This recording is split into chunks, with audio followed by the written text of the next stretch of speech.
রমেশ ছিল খুবই সৎ, পরিশ্রমী এবং দিনমজুর।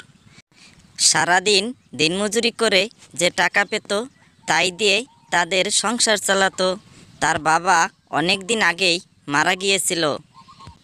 রূপপুর নামে একটি ছোট্ট গ্রামে বসবাস করত।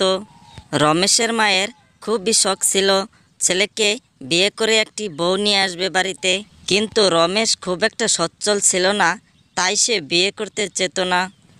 কিন্তু রমেশের মাও ছিল নাছোড়বান্দা, ছেলেকে না জানিয়ে মেয়ের খোঁজ খবর নিত। অবশেষে রমেশকে বিয়ে দিয়ে ঘরে একটি সুন্দর বউ নিয়ে আসলো। তার নাম ছিল বিনু। দেখতেও খুব সুন্দরী ছিল এবং কাজে কর্মেও পটু। এইভাবে তাদের সংসার হাসি খুশিতেই কাটছিল।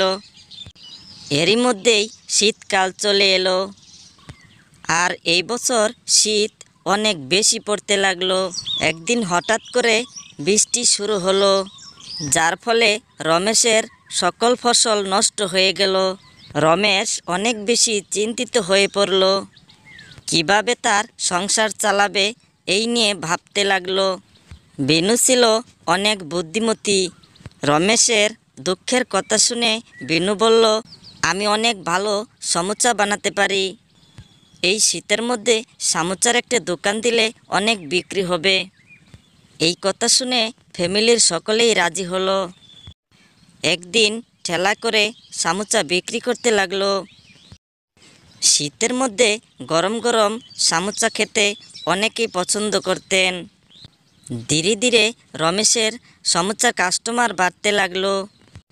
তাদের অনেক টাকা লাভ হতে থাকলো। রমেশের সুখের দিন আবার ফিরে এলো।